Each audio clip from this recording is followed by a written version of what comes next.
We're waiting on a couple of more people for a quorum. We're going to give them about 5 minutes, and then we'll start with no action items. So bear with us. You may or may not get to be the start of it.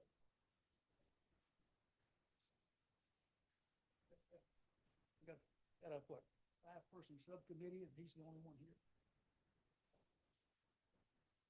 Well, there won't be any, Hey,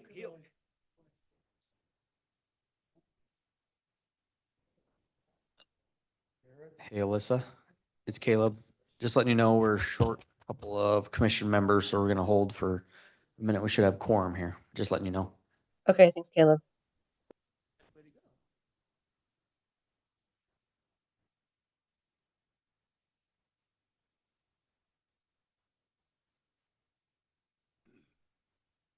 so people join us online there, Mr. Steve? No, we're waiting on Claire here, and Zachary's coming from DMV, I'm told. I don't know where Leclerc is.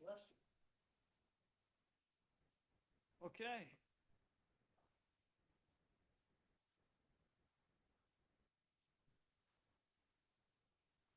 Oh, yeah, that's even you. Yeah. It's funny when a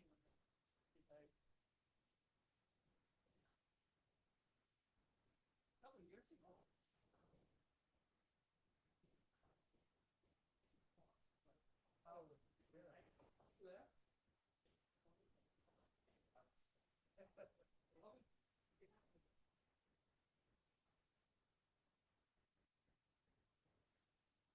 That's a message.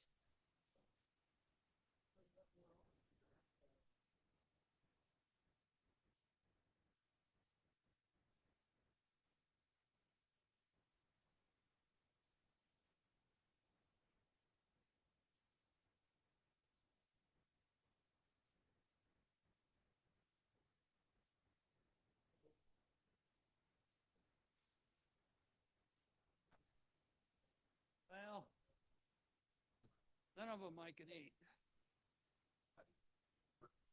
I decided after about. That's okay, Tom. You don't have to answer your phone. I can see you.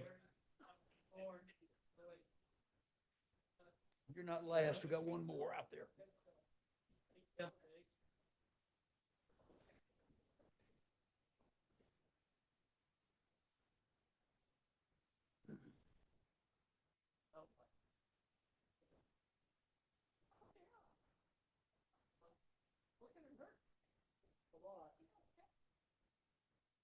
All right, we're 4/5, huh?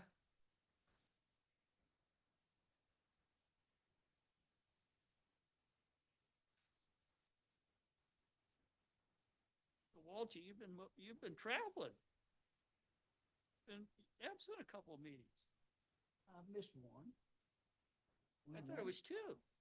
No, I was here in January, and I All right, last month you weren't here? wasn't here last month. Yeah. Weren't you at the end of 23? I have to go back and look. Well, I mean, I was. I think 23, I was in Mexico. Well, then I missed the Then meeting you too. missed one. We haven't seen each other in a while. Well, I was, had COVID in November, getting over that, second time around. And then in December, I came up with another bug. Knock on wood. Or was it January that I was looking? Anyway.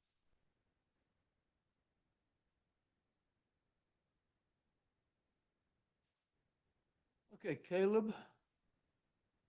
We've got 4/5. You want to go ahead and start? And if we do, we're going to have to jump all the way down to staff. Well, we could do ex officios and staff communications. What do you think?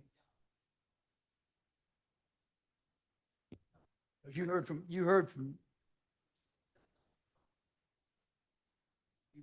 you've been told he's on his way, okay.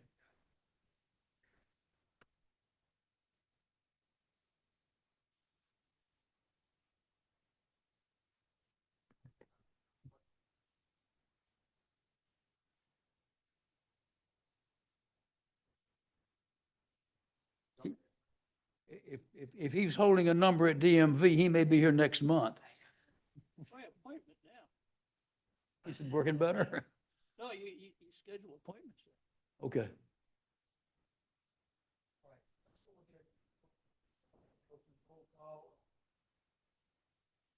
Afternoon, everyone.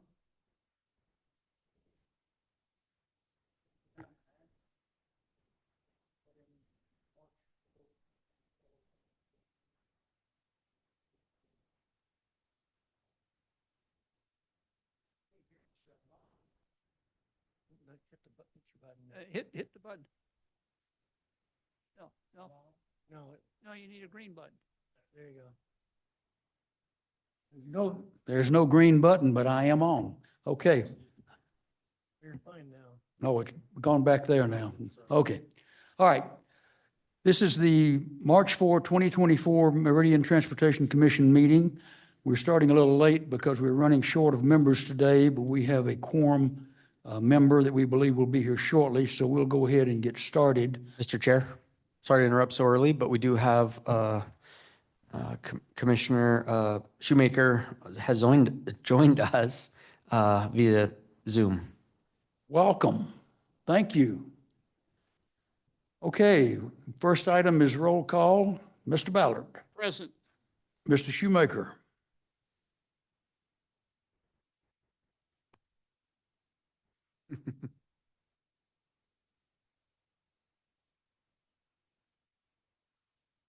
Zach, are you out there?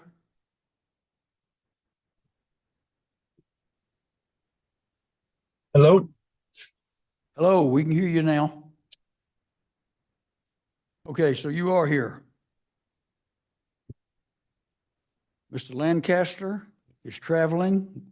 I am here. Mr. Hopkins is traveling. Mr. Lewis. Here. Mr. Smith. Mr. Leclerc. Present. And Mr. Song. Okay, a quorum is present.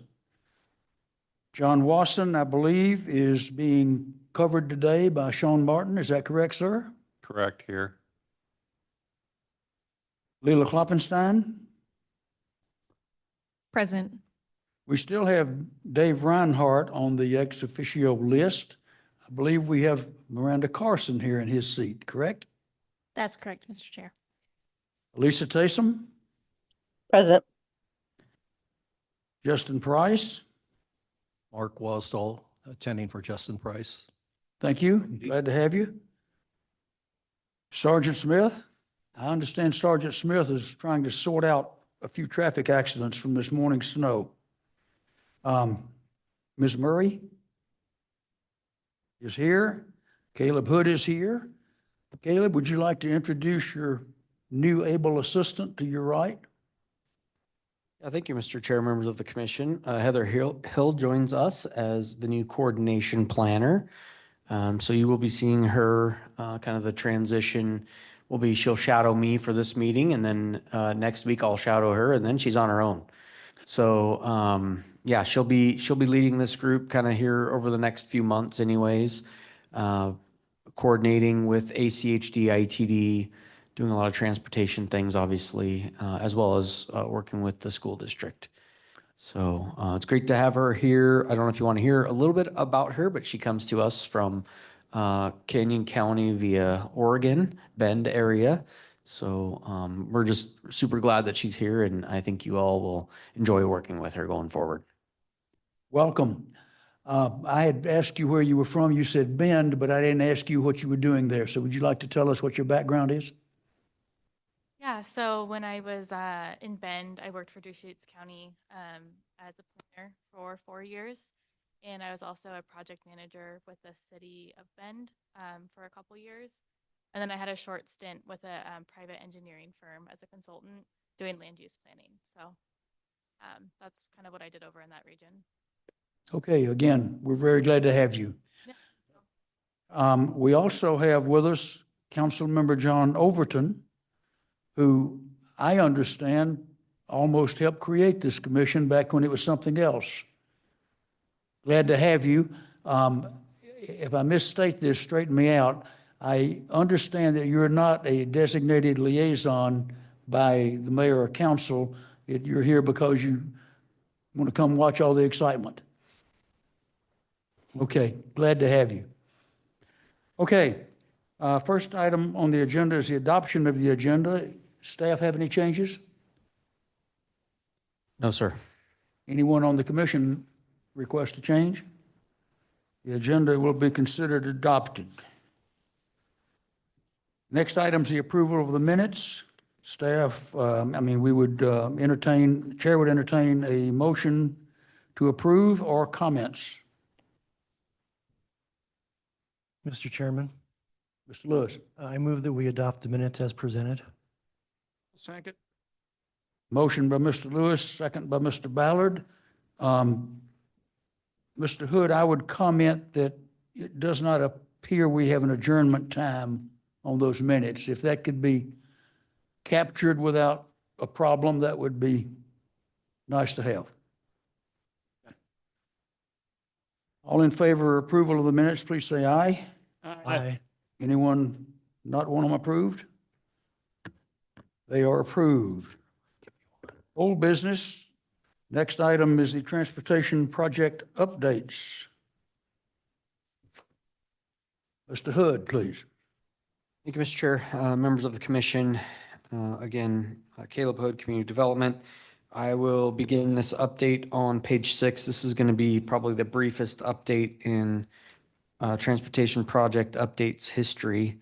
I just have a couple I want to call to your attention. So again, on page 6, Eagle Road to Lake Hazel, Eagle Road, Lake Hazel to Amity, probably the first time that I am aware of. ACHD actually went through and selected an apparent low bidder, but they had to actually reject it. I believe that the correct term is rendered null. They had a subcontractor on there that wasn't approved to do some of the work. And so that one is being rebid and will be delayed some months, if maybe even a year. I'm not quite sure on that, but there is a little bit of a delay in that project. And then the other one I wanted to call to your attention is just briefly on page 10. So ITD and RBCI, who is contracted with the state on the State Highway 16 project, they did some public outreach this last month. Mr. Chair, I believe you went and received the update in person. I've been in contact with them, and we do have a couple of folks that will be at your meeting next month to give a more pointed presentation to the commission on the State Highway 16 project, including the multiple phases that are that project. So look forward to that next month. And there are just a couple of things that are in bold. So again, that means that it changed in the month over, but not a whole lot to report. So I'll let you read through that. If you do have any questions, I will stand and try to answer them, but not a whole lot changed month over. Any questions for Mr. Hood on the transportation project update? Seeing none, we will move ahead to the first new business item, which is the ACHD Downtown Neighborhood Plan. Yes, ma'am.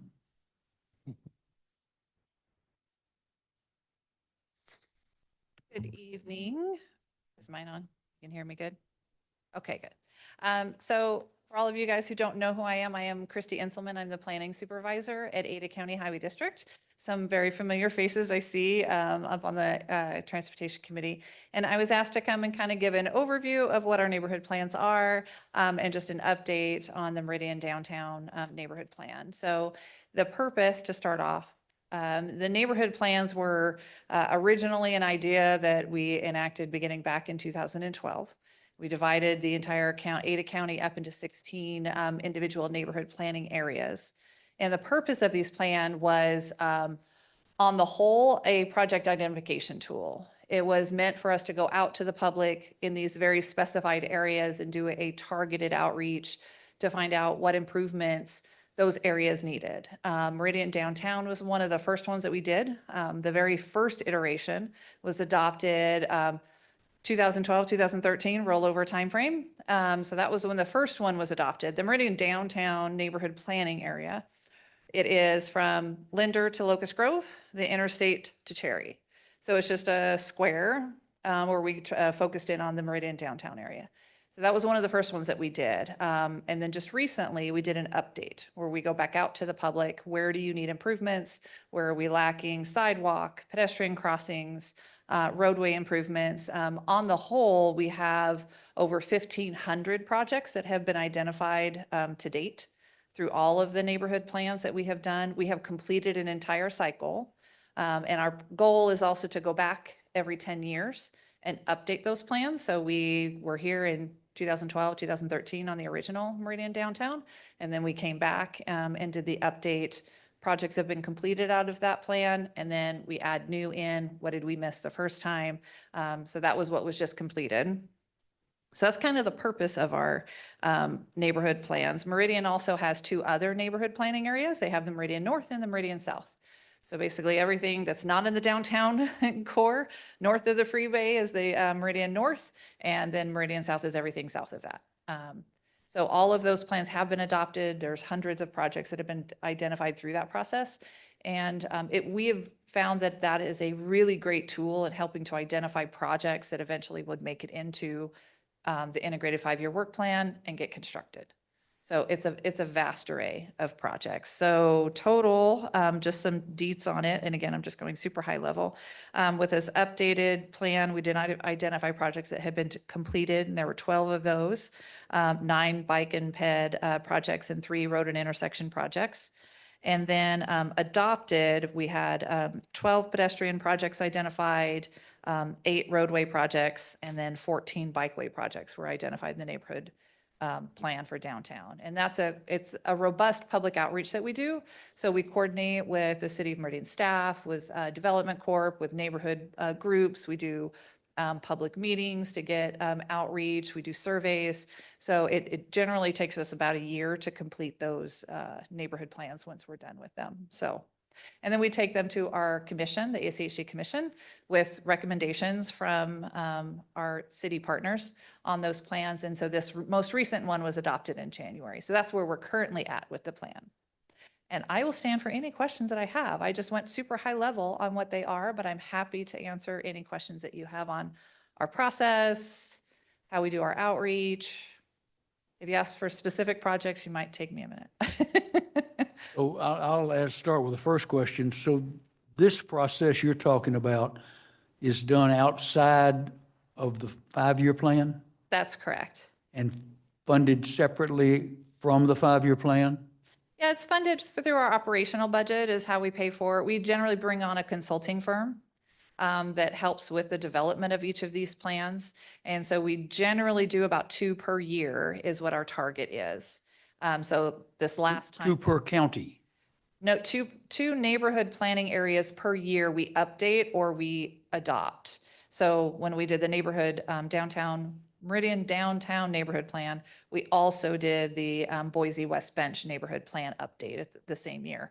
And then again, they're on a 10-year cycle. So the next time we would be in the Meridian downtown would be, oh my goodness, 2034, I think would be like the target date. So we go back, this is what we completed, what did we miss, what can we add? But yeah, the primary purpose of the neighborhood plans are as a project identification tool. Really, that's their purpose. It's for the public to tell us, it gives them an avenue to say, hey, here's where we need improvements. And these are very important to us. And they even get involved in how they're ranked, because we do rank them high, medium, low. But it also helps us too, as to what's important to the community and which projects they want to see done in their areas. So if I understand, it is the gateway project to the 5-year plan. In a way, I mean, the projects we identify in there, it's, when I say a project identification tool, we don't have dedicated funding for the projects in there. They work their way through the 5-year work plan for funding. So that's our funding mechanism, is the 5-year work plan to get projects done. This is just identifying the projects that need to be done throughout the entire county. And like I said, I think to date, we have over 1,500 projects that have been identified through these tools. And we do not build 1,500 a year. We build as much as we can. We generally, it's 100 or so that we get done each year on the integrated 5-year work plan projects. You're not going to run out of work. We are not going to run out of projects anytime soon. No, sir. Questions for Ms. Inselman? Here, Mr. Ballard? Sincelman, on the screen in front of us, Mhm. it appears that if I go to an ACHD website Mhm. and look for Downtown Meridian Neighborhood Transportation Plan and click on some links, I could probably get some details as to Yep. what's going to happen. Well, it'll give you what's been identified as what the public has said they want to see in this area. So there's maps. So on the right-hand side of that screen, you'll see the adopted concept report. And within that, we have maps that show all of the projects listed out, and we break them down by bikeways, pedestrian, and road and intersection, and they're mapped. And it'll show you what they've asked us for. And then further on in the plan, it gives much more detail as to what they were asking for. Does it include traffic calming? Is it crossings? What is it that they're asking for? And then where it's at in process. You know, these are projects in the future, not necessarily what's going on today, next week, next month. That's correct. There's a little bit of overlap on some of the projects. So when you look at the map, sometimes you'll see status that it's in the integrated 5-year work plan. But primarily this is kind of the starting point for projects making it into that next stage. Okay. Thank you. Mr. Chairman, Mr. Lewis?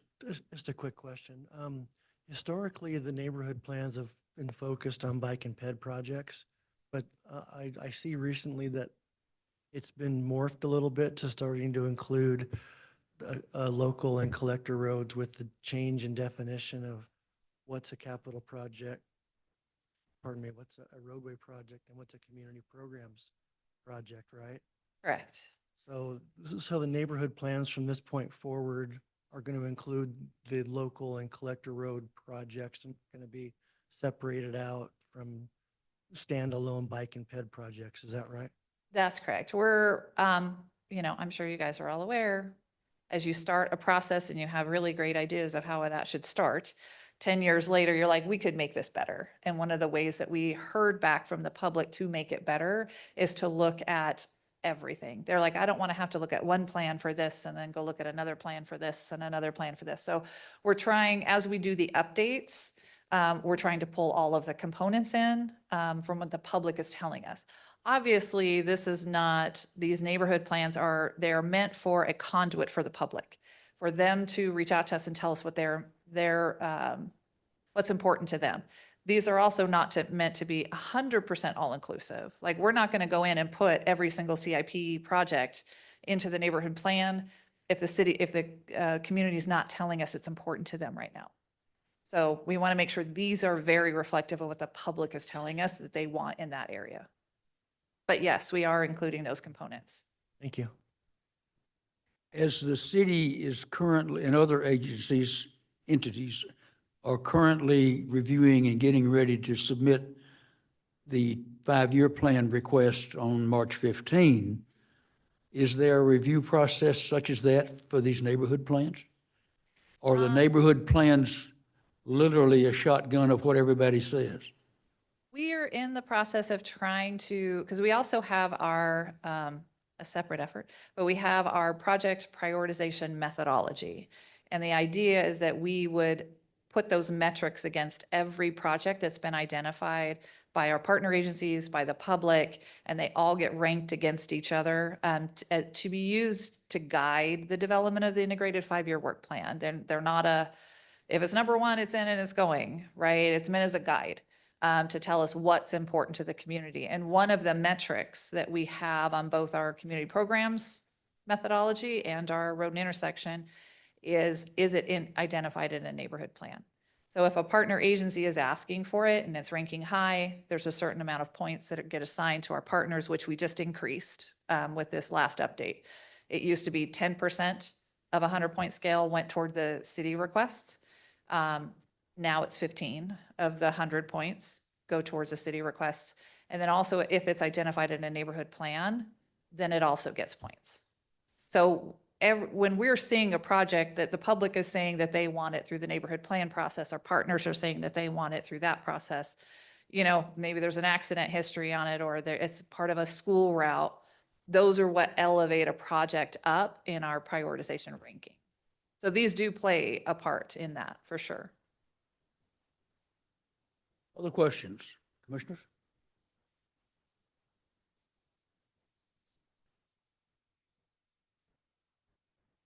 Thank you, ma'am. You are welcome. Appreciate you coming. Absolutely. Thank you. Okay, our next item on the agenda is the 2024 roadway intersection and community program prioritization. And I will say that the mayor suggested to me on the side that I get the video and watch the February 27 city council meeting. Fun. And rather than try to tell y'all what that was all about, I'm going to let Mr. Hood do it. Well, thank you, Mr. Chair. And members of the commission. So I did put that, there was a link in your packet. Hopefully you all caught that in the body of the email. There's also a link in your packet. It's kind of too late now. If you want to do it after the fact, that's fine. The link is still valid. You'll need to block out an hour. I can tell you that. You can play it on 1.5 times speed, and then you only need, what is that math, 45 minutes? Anyways, so yes, this item should look familiar to you. I thought we had cleared the hurdle with the Transportation Commission, but they did remand it back. That's not their words, that's mine. But there were a couple of things that came up. They wanted me to bring back and get your input, discussion on, and I will then carry that forward back to them tomorrow and then likely the following Tuesday as well. So I apologize that I wasn't able to channel everything that the Transportation Commission wanted me to forward on to the City Council last Tuesday, but I will try my best this next week to make sure that I'm able to relay that information accurately and efficiently and get something back over to Christie's team before the 15th of March. So I did in the packet, so I'm on page 12, I did summarize what I heard from council last Tuesday. There is one other bullet that I would add, I guess, that didn't really, that I didn't put in the packet in writing. But McMillan, so I didn't really think this through all the way, or there was, we thought about it, but it's not actually listed. So with some of the discussions we've been having on preserving for 5-lane roadways for most section line arterial roads, there then are some implications to those intersections. So right now, some of the roads like McMillan is a good example where east-west, you only need to receive and then get through the intersection 1 through lane essentially. If you have that roadway being a 5-lane roadway, you would need to widen the intersection to accept that additional traffic. So there are 3 or 4 intersections then along the McMillan corridor today that I'm going to ask you to, right now, 4, I guess. So you have a hard copy, and shout out to Heather. She put this together. So what's in your packet and what is at your desk there vary a little bit. It's largely the same, but the hard copy you have, we've removed the ACHD programming status from that. So there were 3 columns in the middle that talked about where it was in ACHD. For our purposes, that really is irrelevant at this point. That's some of what I heard from council is they like a unified list. I want to see all of our projects listed in order of priority. Don't care necessarily where it's at in the programming process at ACHD. How do these projects rank against each other? And how does that even look with priority corridors? So that's something that was talked about quite a bit last Tuesday was what did the Transportation Commission and the subcommittee, discuss about priority corridors? Not my recollection was there wasn't a lot. There wasn't a whole lot of changes year over, quite frankly. So that really wasn't a topic, but you do lose that when you have two separate lists. You can't see where some of USTIC is in the programming if you can't see the other over here. And it's, so I do think there is some value to having a unified list, where again, all the projects are listed, together. So the baseline, the foundation for both the packet and the hard copy is the 2023 list. That was just the easiest thing to do. Rather than fully reverse engineering this, we use 2023. So you can see the fourth column in on the hard copy that you have in front of you is last year's rank. So that should be just 1 through 60, and then it starts back over with community programs, right? And then what we did is we took the recommendations you had to council and the two lists with programmed and not programmed, and those are populated. So today, our challenge is to then repopulate the null column that's there on the far left. And it can simply be, and I'm not proposing this, but you could just take the 2023 ranks and move them to 2024. But there are some comments in the comments section, and you can see with some of the shading, right? The green shading is a project that advanced in the priority order. Yellow is moved up in priority order and moved to community programs. And I'll have to kind of explain that a little bit more. If you recall the version that we got back from ASHD, there were some of them that had comments like duplicative, recommend removing, or move to community programs and not on roadways and intersections, and those types of notes. So the prioritization subcommittee did most of that work for you previously. So some of that we tried to capture in the comments column.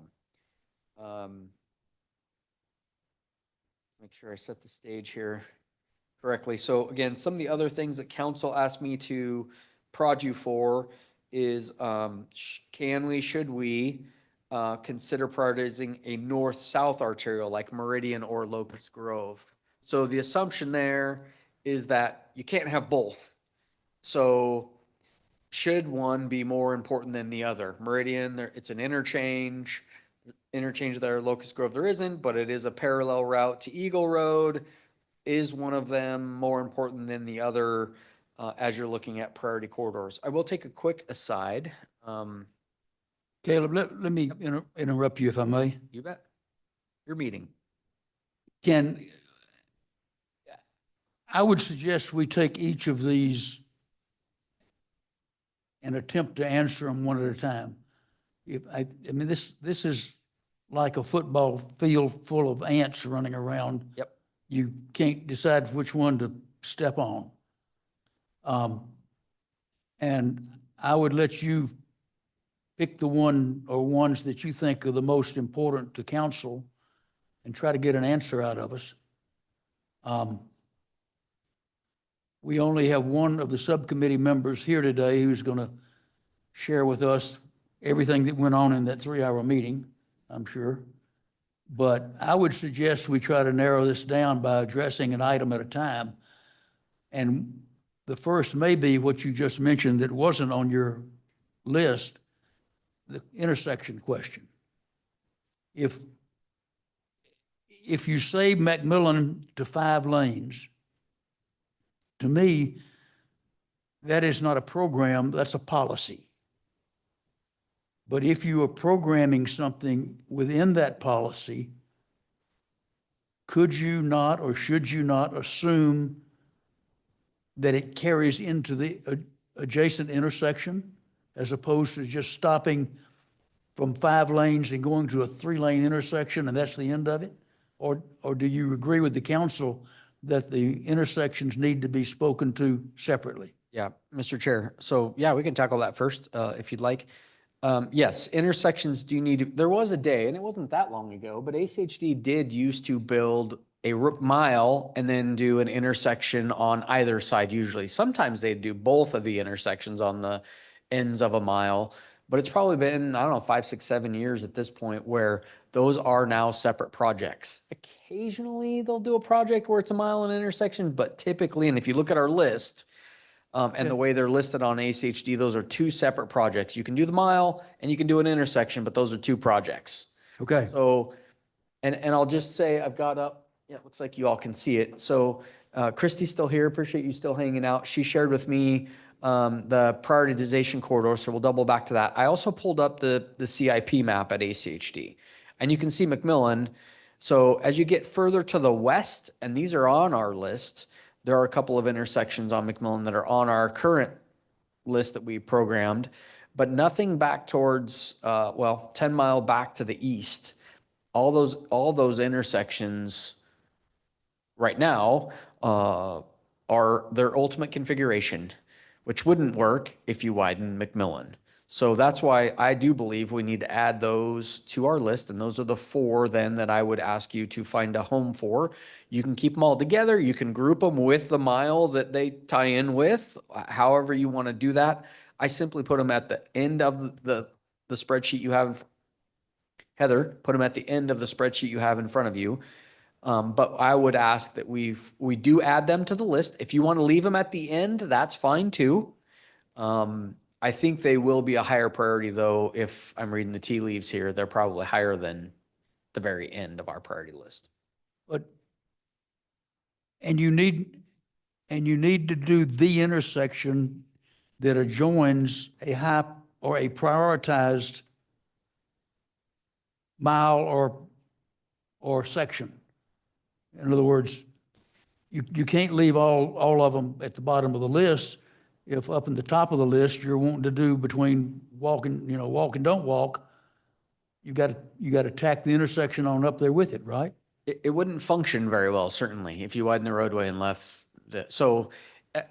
but again, the priority list that's not how it's actually gonna, who knows how it's gonna score. Some of what Christy even just mentioned, when they run it through the prioritization process, some intersections are gonna score better or worse, and some miles are gonna score better than worse.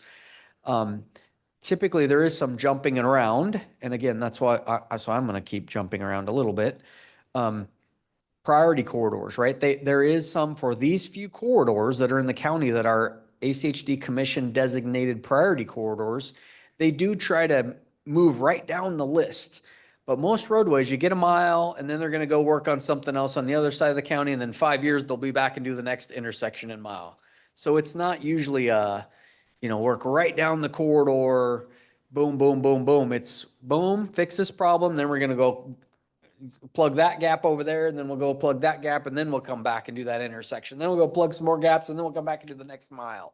So, but yes, it stands to reason. But that was one of your council members' comments. Does the Transportation corridors. Commission Yes. approach corridors as being continuous or sections that are most needed? And that was one of the open-ended questions you were handed to bring back to us, correct? Thank you, Mr. Chair. Yes. So one at a time, I agree. Ants on a field. I don't know which one but there is a lot of interrelated topics going on here too, right? Priority corridors, and the programming and McMillan. And so I'm trying to put it all out there, and then you guys can start stomping. I think the other one I'll just add, and so if Mr. Chair, if I may, just again, kind of tee this up a little bit, and you guys can discuss some more, but Black Cat and railroad tracks, I know we talked about that at the subcommittee level quite a bit. We added one more, we moved up the next mile of Black Cat, so between, so Franklin to Cherry is already on the program list. They moved up then Cherry to Ustick on the programming. So that one actually did move up a little bit in priority. So the Black Cat corridor, I'm not going to call it a priority corridor because that does mean something, but there was some recognition that Black Cat is getting more and more busy over time, and we need to spend a little more collateral on that corridor. And I'll just a finer point a little bit. So Compass Charter School is right there at Franklin and Cherry, Franklin and Black Cat, excuse me, near the railroad tracks. And we did talk about that crossing as well. And that's a whole other topic. And we are working on that, have met recently this last year with ACHD forces, UP, ITD to talk about how we can get that crossing upgraded, if not widen the whole section there. There's nothing on the books right now, but that is something that at least one council member remains concerned about, is that area of Black Cat and then even maybe more the corridor. So, anyways, I think what you see in the memo and what I just tried to kind of summarize, that are the types of things I'll take notes on. If you have any feedback, Mr. Chair, you watched the video. The way I guess I would kind of paraphrase that, I think some of it was thought process. They want to know how'd you get here, type of a thing with some of those finer points we just discussed. If you didn't and it's not important to you, I think that's fair. But this was something I think that was meant to make you think a little bit more about that as they try to finalize this list over the next couple of weeks.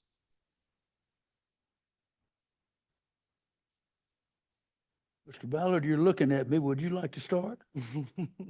So, Mr. Hood raised two questions that I think drive several answers. So the first one is, do we prioritize a north-south route? And should that north-south route be Meridian Road or Locust Grove? My thoughts there is Meridian Road connects to the interstate. So I'm thinking that if you're flipping a coin, it would be Meridian Road over Locust Grove, because you're looking at connectivity between,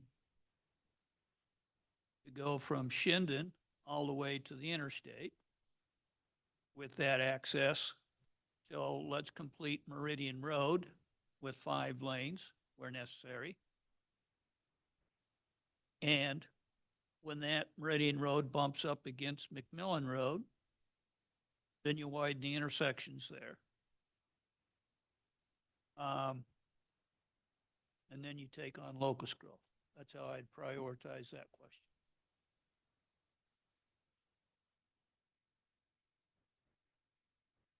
Okay, I like that you've picked an item and expressed your opinion on it. Why don't we stay with it for a few minutes and see if any of the other commissioners have Mr. Chairman. agreeing thoughts or disagreeing thoughts? Mr. Lewis? So over the past few years, we have looked at the priority corridors as the commission as a whole and as a subcommittee.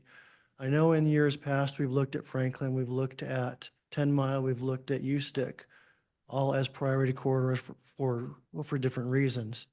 We did talk about this in subcommittee at the beginning of our discussions last month, but we didn't spend a lot of time on it because we had already prioritized based on those corridors in previous years, and we weren't making substantial changes from what we did last year. So the answer to the question, have we considered corridors?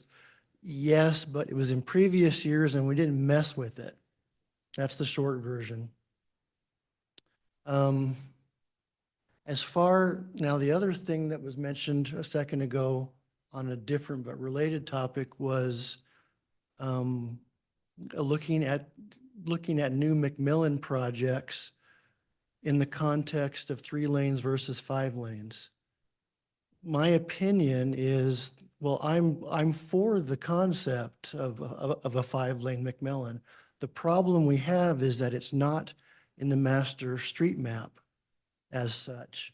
So any project that we try to promote ahead of that change is not going to score well, I don't think, because it's already at its master planned 3-lane section. So I think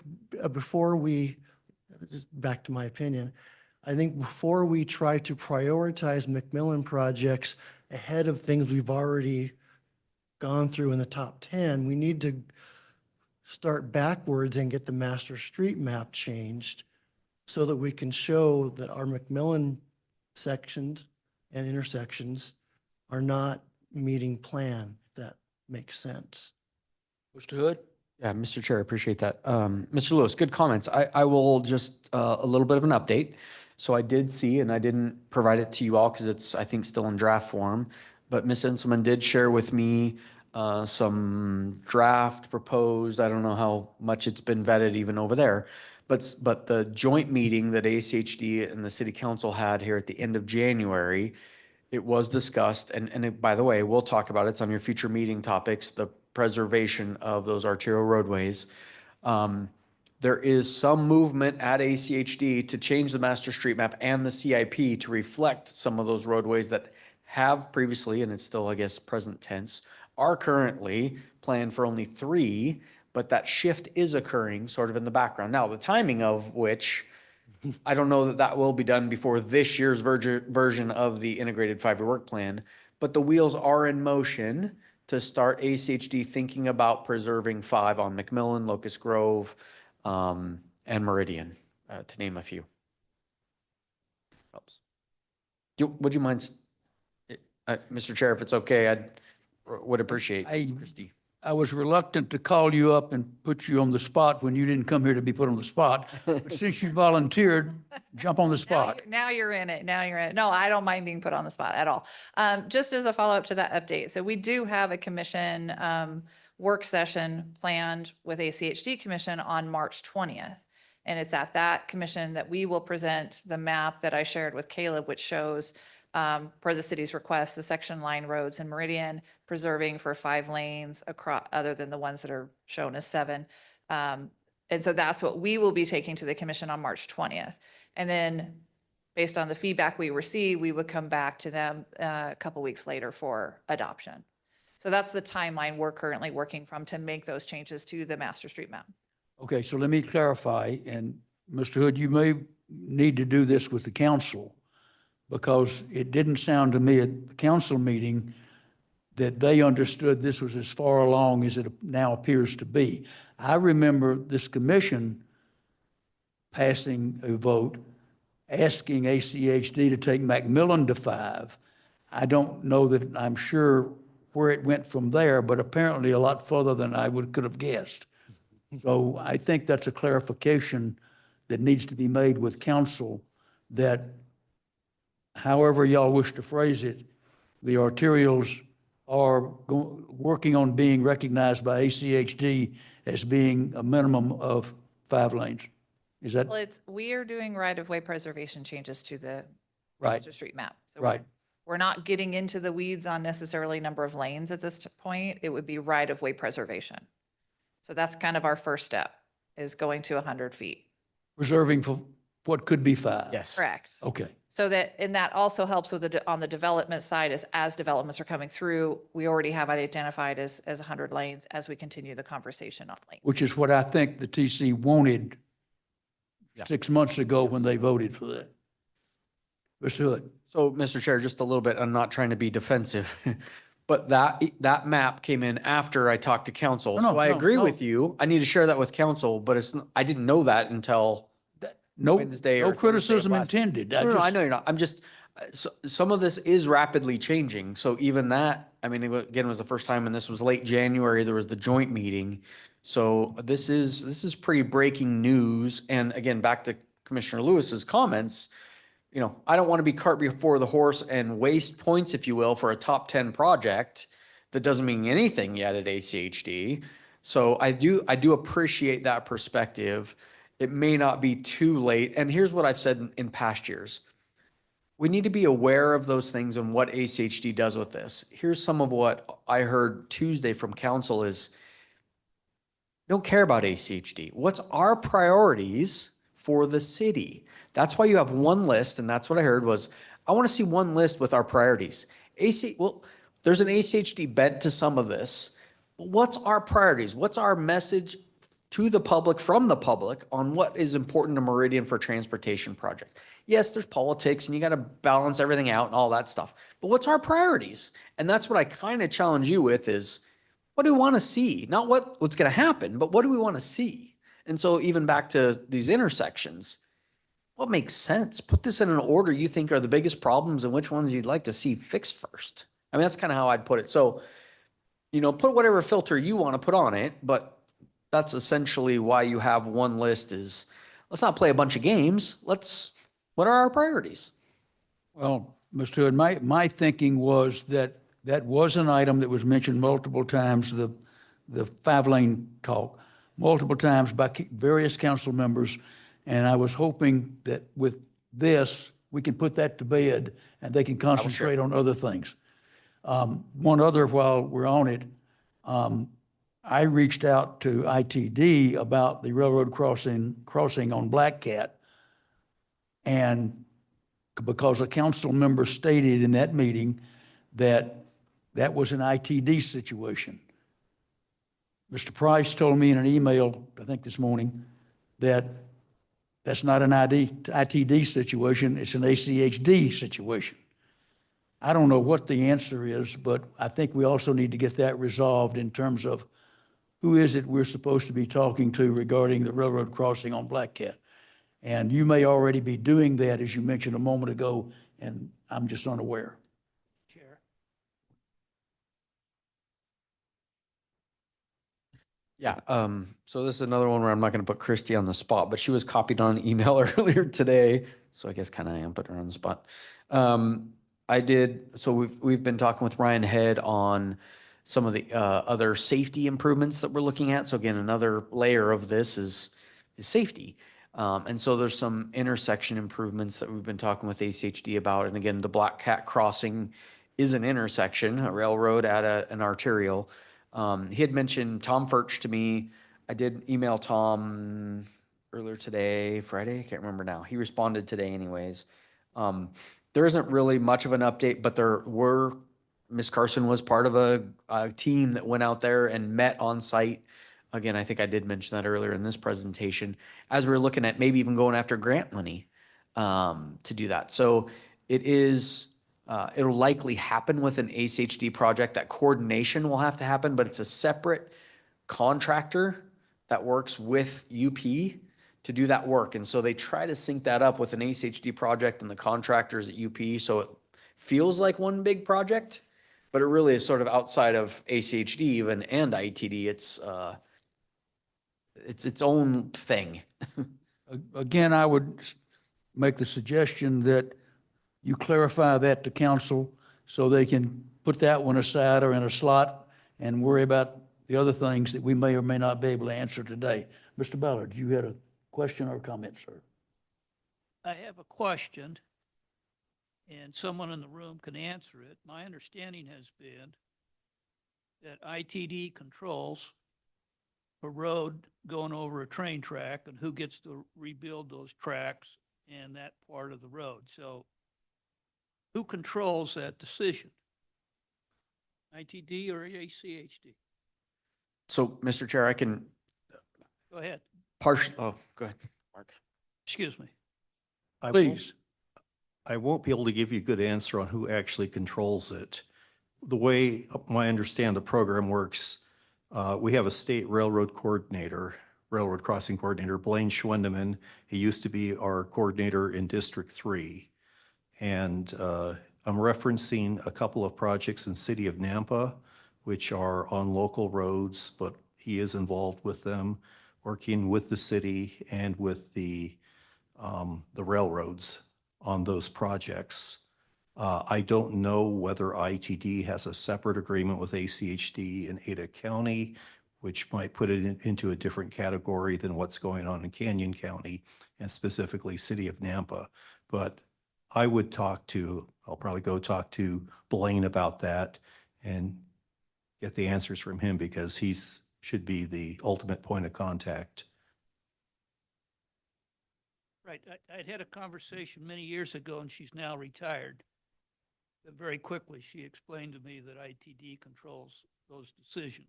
But I'm saying, okay, if it's changed, then I need to update my knowledge base. Yeah, she did retire and Blaine replaced her. Yes. Okay. And yeah, I would talk to Blaine and hopefully he says the same thing that you heard before. Mr. Chair, if I may, so. Yes, sir. That must have been a while ago because Blaine's been doing railroad crossings for a while now. Oh, okay.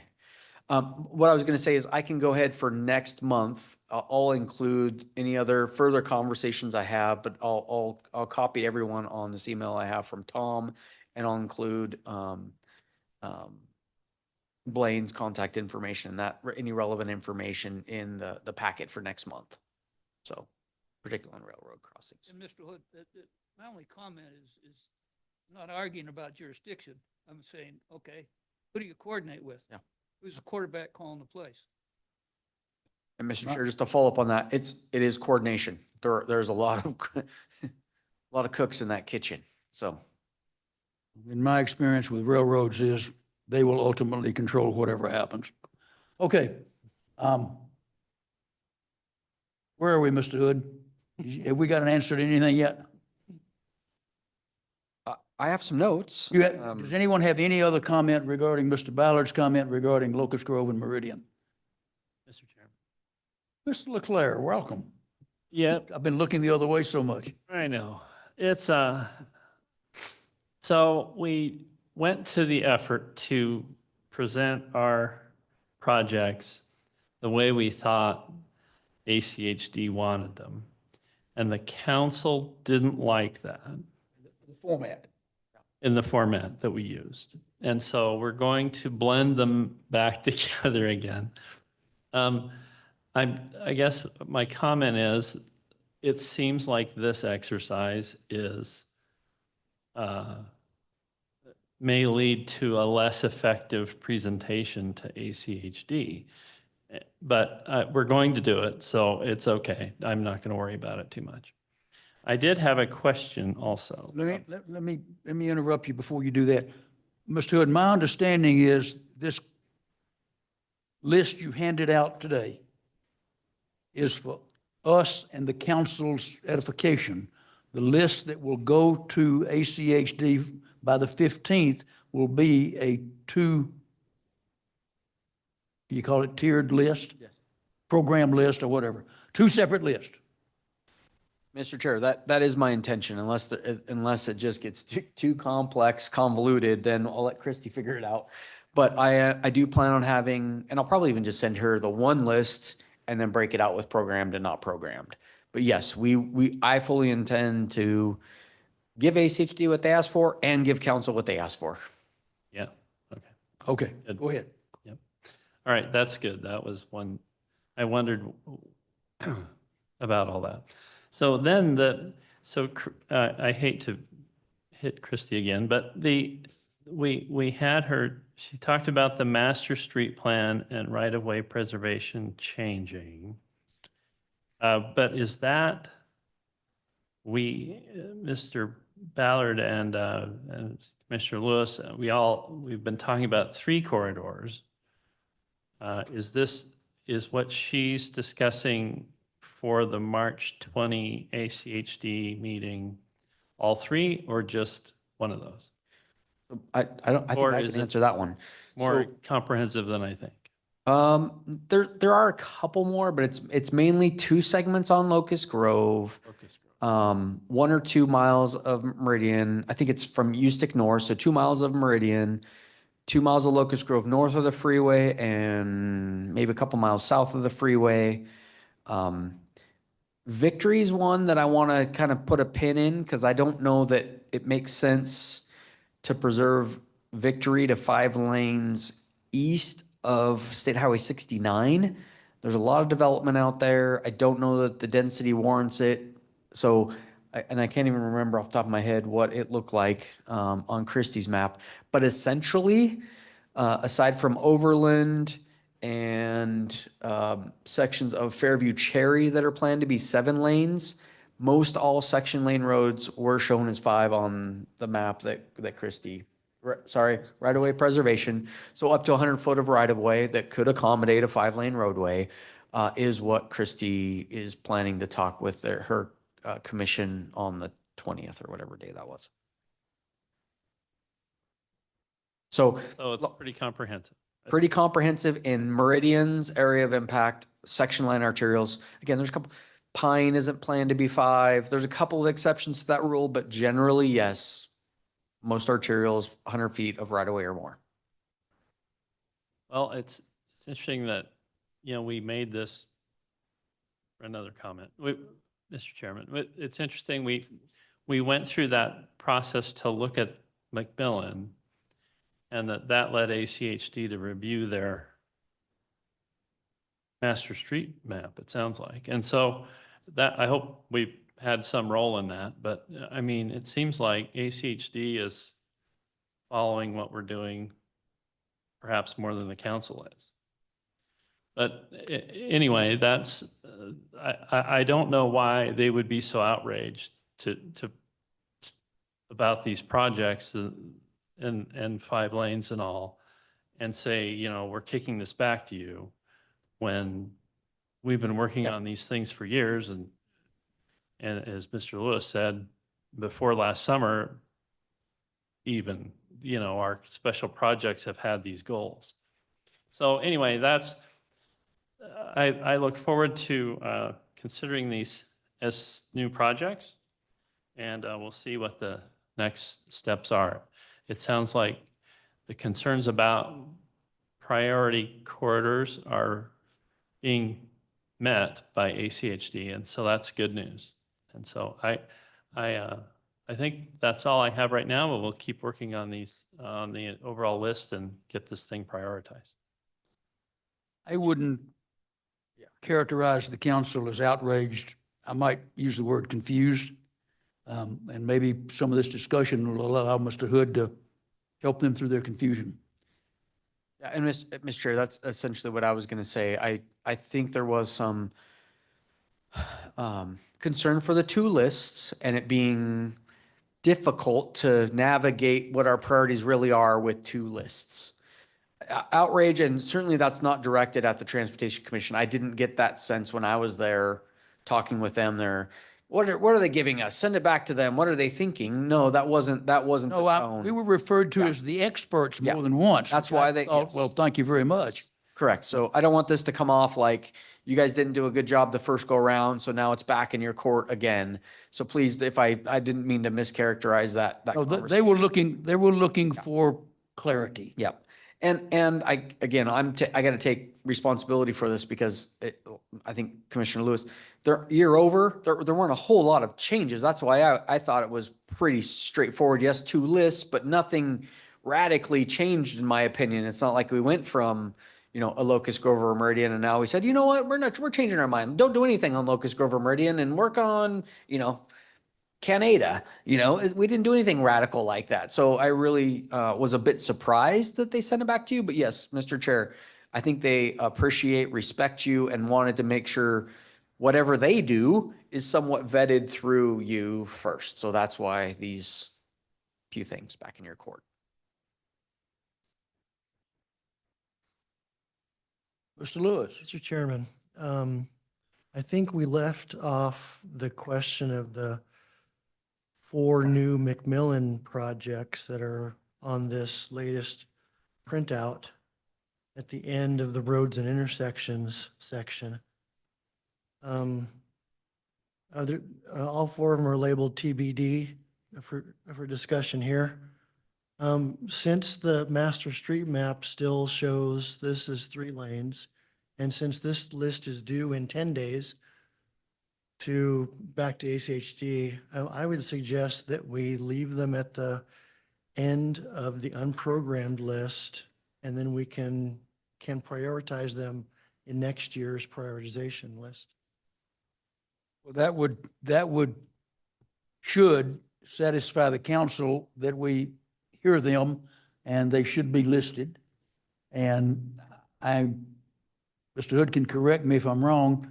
I don't think adding them into the list in the next 10 days is going to get them done in the next year anyway. So as long as we've got them listed, then when y'all meet in a year or 9 months, you could work on them. Mr. Hood, comment? I agree with that methodology if that's what the commission wants to do. Okay.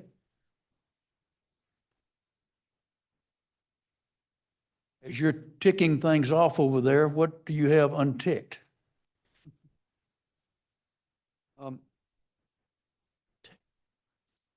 Anything further? So again, I guess I didn't fully, back to Compass and Black Cat in particular. Some of the, and Mr. Lewis is the only one that can relate to this conversation, but this is how I recall the discussion that they had on the prioritization subcommittee going there, was in favor of a Band-Aid there. It was to go all in on the full improvements, to widen, to make the railroad crossing and get the whole darn thing done and make that a higher priority rather than asking for an interim. I called it a Band-Aid just now, but something short of the full ultimate improvements near the school.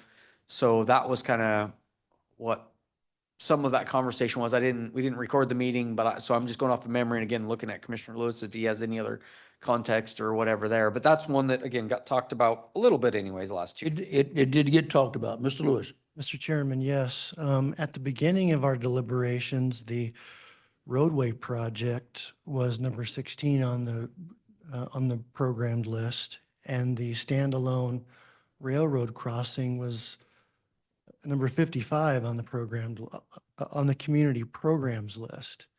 So in our subcommittee, we moved the standalone railroad signal project into the main roadway project from Franklin to Cherry. I've got those streets ends right.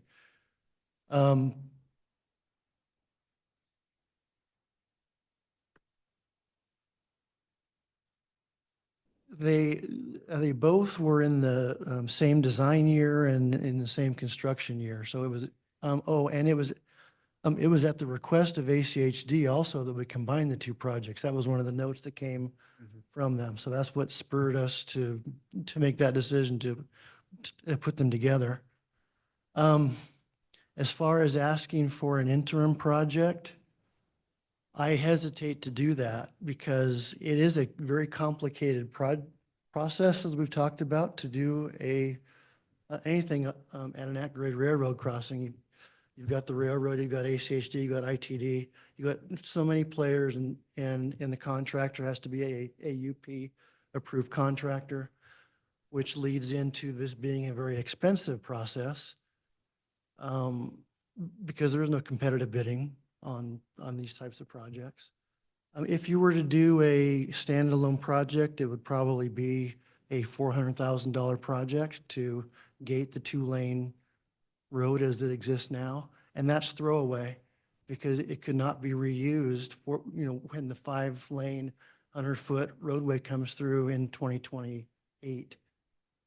So now, if there is huge congestion there right now, I haven't observed it during peak hours, but I imagine that during peak hours or when school is coming in or going out, there's probably congestion there. But there are other ways you can solve this. One would be to replace the stop signs with yield signs like state law says that we should have there. And there are other things that can be done, but I would not recommend a standalone project. And then also, I'd be curious, and this is a question I always ask Mr. Hood, is, what does the traffic impact study for the school say? Is it mentioned in there? Does the school bear some responsibility for the congestion at the railroad crossing? I'll ask another question of both ACHD and the ITD reps, if you may or may not know the answer. A year and a half ago, those stop signs were replaced with yield signs for about 3 months. And then the stop signs went back up. They did. Does anybody know the why and the what of that? Mr. Chair, I do. Super. So there was a change in state law and ITD went and replaced all of the stop signs to yield signs, I believe in Canyon County and Ada County, perhaps across the state. Ada County Highway District expressed concern about doing that blanket without doing an engineering study, which it also recommends that you do. We embarked on our own engineering study and determined that a stop sign is appropriate. At that intersection, so we had it replaced back. And I'm not saying which is right, I'm just saying that they changed for a while. I know there are some yield signs on two-lane railroad crossings in Canyon County. I forget exactly where the one I see occasionally is, but anyway, that's one thing regarding your yield and stop signs. I will say, I was also part of the group that went out last year, or whenever that was, to Black Cat. And just watching driver behavior, even though it's a stop sign, people are basically treating it as a yield anyway. Well, the way the crossing's getting all torn up and et cetera, it's going to slow them down a little bit anyway. If you don't move over to the edge of the road, you're going to bust a spring. Mr. Hood, what more? So, Mr. Chair, I think we're doing really good with the things that council asked for some more insight into. I will call your attention to the hard copy again that was provided in front of you. There were a couple of errors that we found year over in. So the way things worked, right, we sent ACHD our priority projects about a year ago. And then I think it was in December, we got back. So then ACHD goes through the whole process, right, and adopts a new integrated 5-year work plan in the summer. And then in the winter, they send back to us then the updated list that we used as the foundation for developing our 24 priorities. Somehow there were a couple of projects that got skipped from what we sent to them in 23 and then what they sent us back to build on for 24. And I want to call those to your attention just real quick. So McMillan, you can see they're in the lighter green, are actually higher on our list in 23 than the list I shared with council for 24 last week, because they were leapfrogged by some of the Cherry Fairview projects. Number are those? Yeah, so if you look last year at, so the 2023 priority ranked 21, 22, 23, 24, and 25. Those all got inadvertently put ahead of those two McMillan projects for 24. I don't know if what happened necessarily at ACHD, but I didn't check that. And so I would propose to you that we actually do change that back to have McMillan be a higher priority than those segments of Fairview Cherry. See if there's anything else to call their attention there. Mr. Lewis, you have any comment on that? I agree. Okay, thank you. And again, they're programs versus unprogrammed, and we just didn't spend a whole lot of time on the looking at the top few projects, and that's my bad. I didn't, again, some quality control there. I should have fact checked that. Heather helped to identify that, just oversight. And I will also, I think maybe on page 2 of 7 then, what was last year's priority 32 and this year's draft priority not program 28, Fairview Corridor Management. That one actually we did move to the bottom of the list. So that one I don't think should be green. I may be misunderstanding some of the shading, but that one actually we moved to the bottom of the priority, and it is at the bottom. I guess maybe just with there's less projects, so it looks like it advanced. But number 28 should be the very last not programmed roadway and intersection project. So.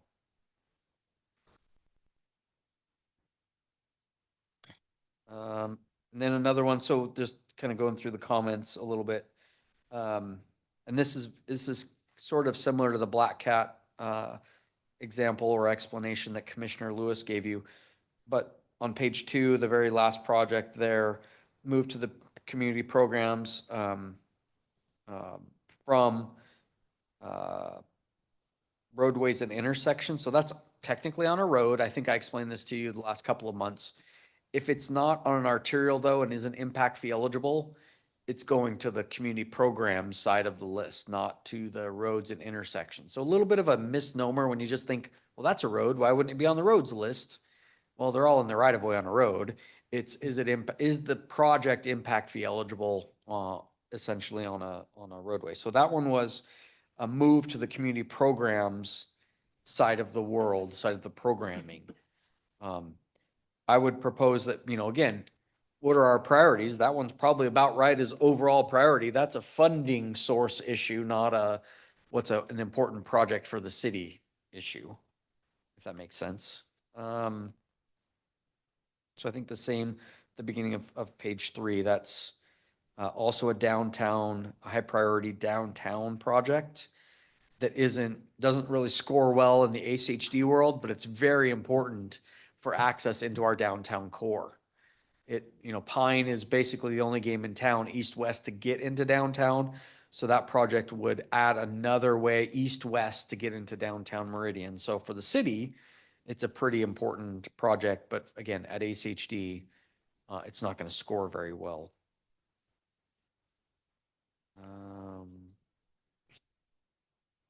I'll move through page 4. We already talked about all the new intersections on McMillan. Do you have an answer to your 4 TBDs on page 4?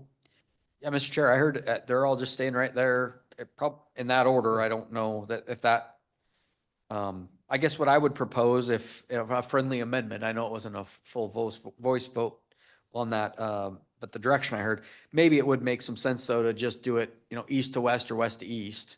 You may just start, Locust Grove, Meridian, Linder, 10 Mile. That makes some sense to me instead of middle, back to there, and then you leapfrog back over. At least there's some. And again, I would propose we go from east to west, because that's really how that corridor is built out. It's 5 lanes at the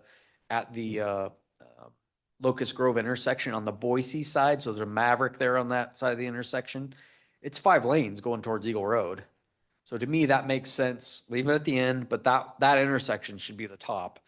Mr. Lewis agrees and nobody's objecting. Okay. So I'll flip-flop. Bless you. I'll flip-flop the number 1 and number 2 there, and then essentially leave the rest of those. So I think with that, I think that's roadways and intersections, unless there's any other changes you want to make. And again, let me call this out again. I mentioned it, but just here you can see it. Top of page 4, Black Cat Cherry Eustick. This was one that the prioritization subcommittee thought should be higher than where it lived last year. So if you look, it was 59 last year, and this year they wanted to move it up to 17. So it's moving up. Still not getting points at ACHD, but it's moving up in the world. So just wanted to call that to your attention. If the commission's still good with that, I would propose that for 24, that next mile of Black Cat advance a little bit higher, leapfrog a couple of spots up.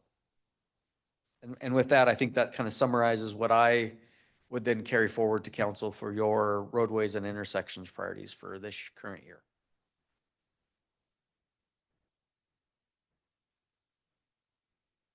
Sounds good. Mr. Leclerc, anything? No, I'm just following out loud. Sorry. I'll be quiet. Mr. Ballard? No comment. Mr. Shoemaker? Mr. Hood, back to you. We done? Well, I will just, it's up to you. Again, Mr. Chair, it's your meeting. Community programs are here. I There are some don't notes. want to leave you sitting there wondering, why didn't they tell me anything about, pick a name?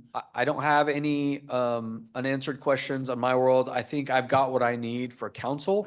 I want to touch base on community programs just real quick though, if that's okay. Again, there were some changes, a little more, and I'll tie this back into a little bit of what Christy and her presentation for the downtown Meridian plan. We did some of that work at the prioritization subcommittee. So you do see some projects that, based on what ACHD heard from the public about downtown projects, those are reflected in the 24 projects a little bit more. We didn't take all the projects that were listed in that plan, but the committee did have a third sheet that they were working off of that listed the projects from that plan, and they sort of ground truthed it in their own world about where some of those projects should advance or maybe even delay or be added to the list. An example would be 3rd Street again. here in the downtown. Maybe it's not again. I think Councilman Overton actually asked me about that before the meeting. But that was talked about and that was something from that plan. So I don't, there's some notes. I would just call your attention to them. There wasn't a whole lot of talk about this community programs at council last week. So if you want to roll with essentially what you had previously recommended to them, I'm okay with that. If you want to spend more time on it and move things around some more, I'm open to doing that too. I'm seeing head nods that we're good. I want to thank Ms. Hill for her time, effort to pull this list in front of us in a size, shape, and font that we can read. When I print these things out on my computer, I have to find my magnifying glass. So very helpful. Okay, moving on to the next item, ex officio updates. Let's start with Mr. Martin. ACHD have anything they want to throw out? I wrote down a couple things. I'm not sure what Mr. Wasson has informed the last couple of months, but some of my staff is working on some enhanced pedestrian crossings in the Meridian area for design and construction, hopefully this year. One of them is on Locust Grove at Heritage Park, which is between Eustic and McMillan, about the half-mile segment there. Another one is on Meridian Road at Settlers Park. That is also north of Eustic. And then one, if I got my directions straight, I think just right over here on Bower Street at Meridian and Main. It's kind of where the Meridian and Main kind of come back together just south of the track. There's a couple of striped crosswalks that we currently have there. We just want to enhance those to give pedestrians more protection.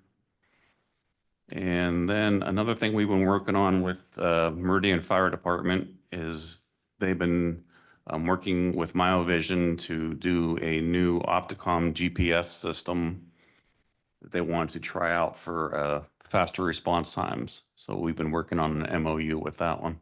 Can you elaborate a little bit? What is that? So currently, our Opticom system is more line of sight. So they have an emitter in the fire or in the police or whoever, ambulance, whoever's trying to interrupt the signal. So this system would be more GPS based. So it's based on where they want to be. So the idea is MyoVision, they would have communication to our signal cabinet so that they can interrupt the traffic signal ahead of them actually being there. Right now with the line of sight, you're only probably getting, quarter mile, half mile ahead of where the Opticom is. With a GPS system, it could help clean out ahead of it. So by the time the fire department gets there, it's already clear. Excellent. Okay. Anything else? No. Thank you very much. Ms. Luffenstein. Good afternoon, Mr. Chair and members of the commission. Just have two updates for you. First, as I mentioned in the last commission meeting, Compass is working on a safety action plan. Two work group meetings, safety work group meetings have been held, and a survey for the community is coming out soon. So as soon as that's out, I will email Mr. Hood and he will forward that on to this commission. And then the second comment, or the second update I have, is our transportation improvement program does have a public comment period that is active currently. It's active until March 17th, and there are 5 projects listed, 1 design, 4 construction, and then 1 study. So I guess that's 6 in total. And I guess the projects that may be of interest to you are, first, Idaho Transportation Department has added a study to study Interstate 84, an auxiliary lane from Garrity to Interstate 184. And it looks like Whoa. From Garrity? the Garrity interchange.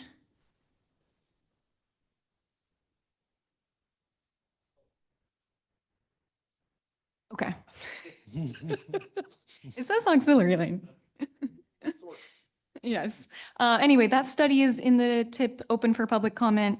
And then in addition, it looks like the State Highway 16 US 2026 interchange has been moved back 1 year in construction and is now slated for 2026. So take a look at the public comment materials if you're interested, and those will be available until March 17th. Thank you. Thank you, ma'am. ITD, I apologize, sir, I didn't get your name, but would you like to clarify what you know about that Compass may or may not understand? Thank you, Mr. Chairman. That project, which is still in the scoping phase, the purpose of it is to determine if we want to have a future of I-84 with 4 lanes plus an auxiliary lane, or maybe just go straight to 5 lanes.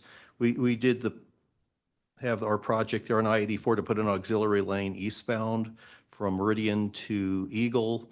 But the thought is now that we have ACHD and ITD have project, can't remember the year because sometimes it moves around, to finally replace the 5-mile interchange, which is the last 1960s original structure, which limits the travel lanes to 4 in each direction.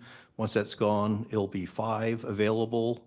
So the project limits were correct from the Y to Garrity, but it's going to be a very traffic micro simulation heavy study to determine how we want to be operating in 20 years and do it for that entire corridor. And then from that, determine projects to accomplish that. Okay. While I've got you, anything else you can think of you'd like to tell us about? Yes, sir. Lots of things. When Mr. Hood was mentioning the SH16 project, actually it's plural. And here we go. It's not all ITD either. City of Nampa is working on an interchange modification report, which is required whenever an interchange is modified, such as on the 84 project, the eastbound auxiliary lane. We have to do that for both Meridian and Eagle interchanges because we are adding an on-ramp and an on-ramp lane there.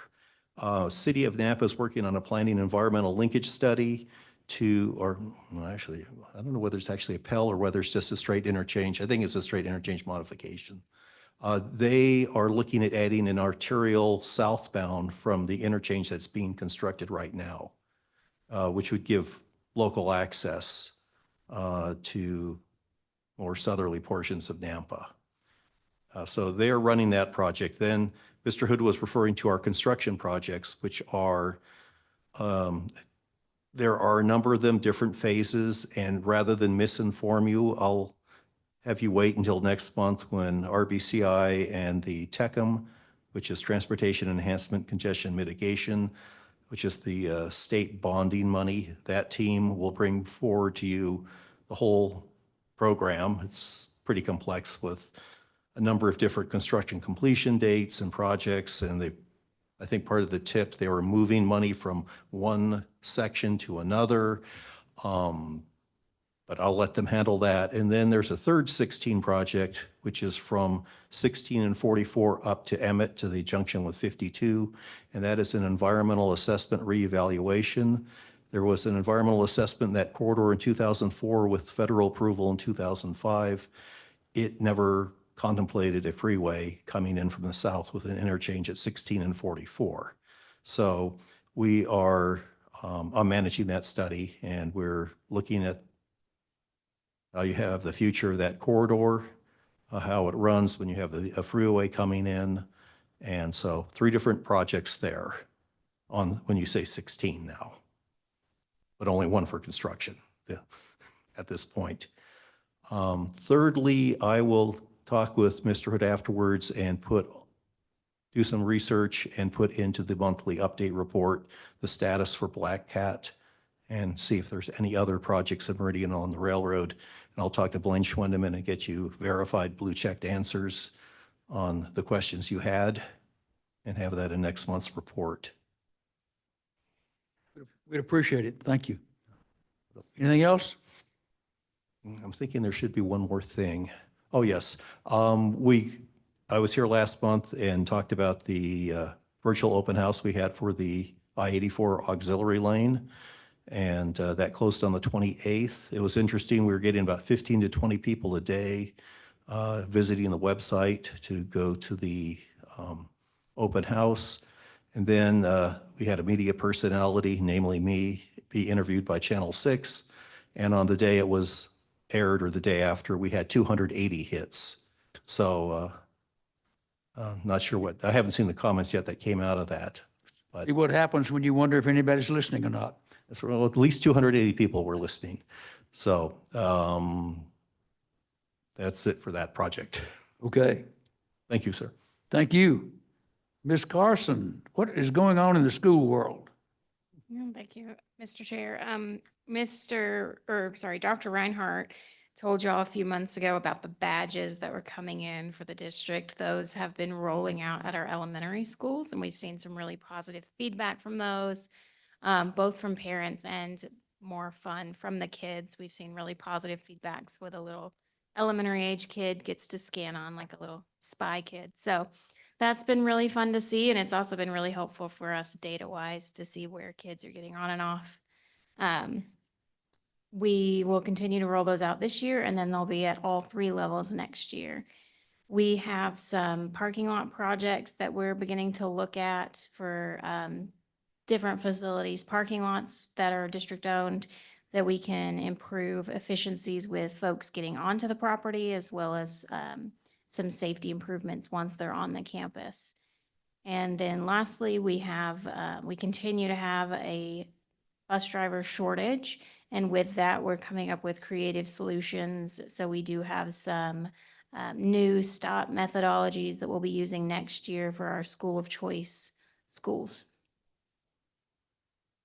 And that's it. Okay, thank you, ma'am. Ms. Taysom, do you have anything for us? Nothing really significant. We are continuing to roll forward with our upcoming service change. We're making, I believe, a releasing the press release shortly in the next few weeks as to the official date as to when that service change will take effect. And you will start to see some of those new blades and signs that we have discussed rolling out here within the next month on any stops that will not be seeing any changes to the route serving them. Okay. Mr. Hood, back to you for staff communications. Thank you, Mr. Chair. So staff communications this month are on page 17 in the packet. I appreciate Mr. Wasdall clarifying. There's a lot on State Highway 16. I won't belabor that because next month you'll get into more of that. A lot of that is certainly Meridian's affected by what's going on with some of the stuff that Nampa's talking about on our western boundary and further south into Nampa and even north up to 44 and whatnot. So you'll hear, more of a global perspective. We do focus more on what's the construction because that's in our backyard. But the corridor, you'll hear more about the corridor as a whole here next month. But there are some something to an appetizer, if you will, on some of the things from the state on what's going on in the construction realm and the multiple phases that even is. Let's see, bicycle friendly community. So Christy did leave now, but we'll be working with her team in the coming months on some of the things that you read there on page 19. Page 20, I haven't actually gone to the operations report, but I thought you all might want to give that a look-see. Please don't ask me any questions because again, I haven't gone there yet. I just got that here recently, and but there's a report from ACHD that I put in the packet. Maybe just quickly, and I'm not going to put Sean on the, I appreciate him being here today and filling in for John. Been a little bit of missing each other over the last couple of months on the topic that's on page 21, that southwest corner of Chinden, Linder, Everest, the school that's over there, the commercial project that's there, the residential subdivisions to the south, and just some of the near misses and frustration that we're hearing from, at this point, a handful of members in our community. I did talk to the developer, Rennie Wiley, last week, just briefly. John's on vacation, or at least out of town, not working. I don't know what his true status is. I think he gets back midweek this week. But again, they just missed each other.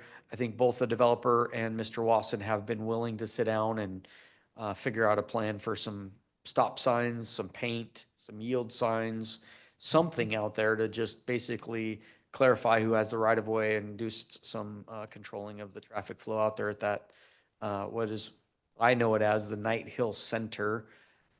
That's the subdivision name there on the southwest corner of General. Well, So, at least if you can get that done, when there is a crash, you'll know who was wrong. yeah.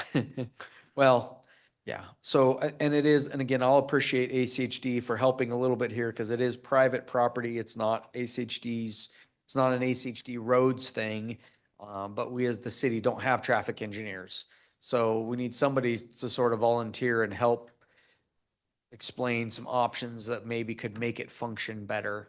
So that's what I'm really hoping happens here in the near term. So what you see kind of that, what I called part 2 in the middle of the page on page 21 is, again, another concern with some things that are happening there on Everest Lane and into this private drive aisle parking lot situation out to Linder Road. So there's just some more, it seems like some more of the, and we've had, just quite frankly, we've had concerns on Everest Lane and traffic flow at the school, Challenger School there for many years now, actually. So this sort of exacerbates it with some of the recent traffic flow, and I imagine it won't be perfect, but it should hopefully be an improvement anyway. So anyways, those are some of the staff communications that I felt appropriate to share since our last meeting. With that, Mr. Chair. One thing I will add, ACHD has erected 2 school signs on 2 different streets approaching Jim Prep over on the private school on the east side of McDermott, north of Macmillan. You remember we talked about that a couple of 3 months ago. And they've also put a couple of no parking signs in the cul-de-sac of the neighborhood street that comes right up to Jim Prep. I live in the area, and all I can tell you is we'll see how that all works out. It's getting where it's really hard to tell who the upset people are and what they want. I made a comment to someone the other day that nothing's happening there that doesn't happen at every school in this country twice a day. It's traffic to and from these schools, and it's just more traffic than the system is built to accommodate for 30 to 45 minutes, and that's it. So with any luck, it's congested enough that people are paying a lot of attention, being very careful. Anything else?